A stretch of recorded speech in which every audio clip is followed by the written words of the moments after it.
Cinema, రాజకీయం రెండు విభిన్నమైన రంగాలు. ఈ రెండింటిలో అడుగుపెట్టి విజయం సాధించారు ధీరవనిత జయలలిత.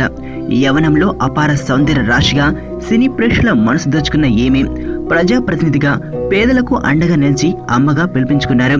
వివాదాలు, అవినీతి ఆరోపణలు, అవమానాలు ఎన్ని ఎదురైనా వాటికి ఎదురు నిలిచి గెలిచి ప్రజాసేవకు తన జీవితాన్ని అంకితం చేశారు. అనారోగ్యంతో కొన్ని రోజుల క్రితం హాస్పిటల్లో చేరిన జయలలిత ప్రస్తుతం మృత్యువుతో పోరాడుతోంది. ఈ పోరాటంలోనూ ఆమె తప్పకుండా గెలిచి తీరుతుందని ఫిల్మీ ఫోకస్ విశ్వసిస్తోంది. పూర్తిగా కోలుకోవాలని ఆకాంక్షిస్తోంది. ఈ సందర్భంగా అమ్మ జీవిత పయనంపై స్పెషల్ ఫోకస్ మీకోసం. జయలలిత మైసూరు రాష్ట్రంలో జన్మించారు. అప్పుడు కర్ణాటక స్టేట్ గా ఏర్పడలేదు. 1948 ఫిబ్రవరి 24న జయకుమార్, వేదవల్లి దంపతులకు పుట్టారు. వీరిది బ్రాహ్మణ కుటుంబం.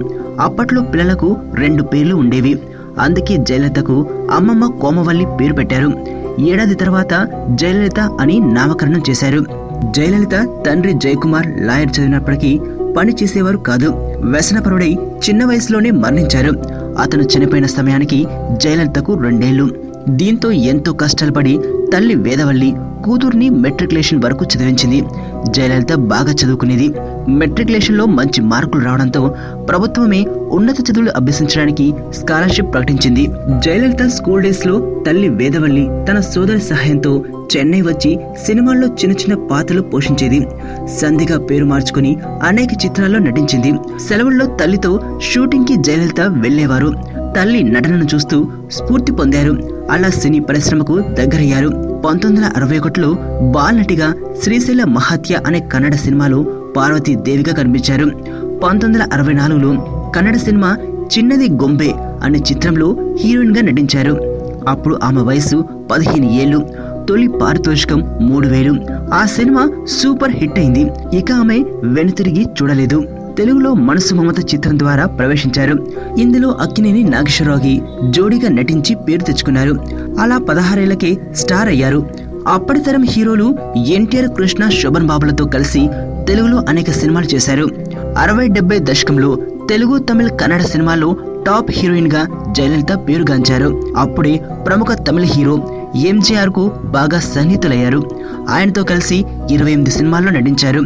ఆమె 5 భాషల్లో దాదాపు 125 సినిమాలు చేస్తే అందులో 110 హిట్ సాధించాయి.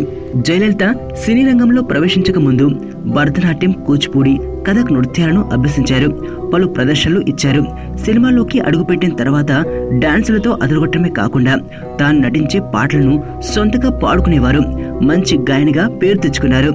నటుడు ఎంజి రామచంద్రన్ 1977లో ముఖ్యమంత్రిగా అయినప్పుడు జయలలిత రాజకీయాల్లోకి అడుగుపెట్టారు.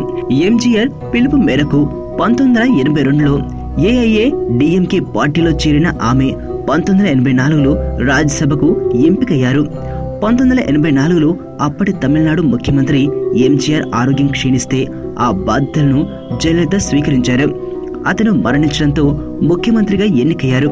కొన్ని కారణాల వల్ల దిగిపోయారు. మళ్లీ సొంతగా పార్టీ పెట్టి ఎన్నికల్లో గెలిచి 1991లో సీఎం అయ్యారు. అప్పటి నుంచి ఇప్పటి వరకు 6 సార్లు ముఖ్యమంత్రి సింహాసనంపై కూర్చున్నారు. పేదల కోసం ఏ ముఖ్యమంత్రి ప్రవేశపెట్టని పథకాలను జయలలిత ప్రారంభించారు. తమ ప్రభుత్వం తరపున ₹1కి ఇడ్లీ, 13 రూపాయలకి ఫుల్ మీల్స్ అందించే క్యాంటీన్లను ఏర్పాటు చేశారు. తక్కువ ధరకే రైతులకు నాణ్యమైన విత్తనాలను సరఫరా చేశారు. పేదలు ఇల్లు కట్టుకోవడానికి సిమెంట్ బస్తాను మార్కెట్ ధరకు సగానికి తగ్గించి అందించారు. ఇలా ఎన్నో ప్రయోజనకరమైన పథకాలను ప్రవేశపెట్టి తమిళీయులకు అమ్మగా జయలలిత కీర్తి పొందారు.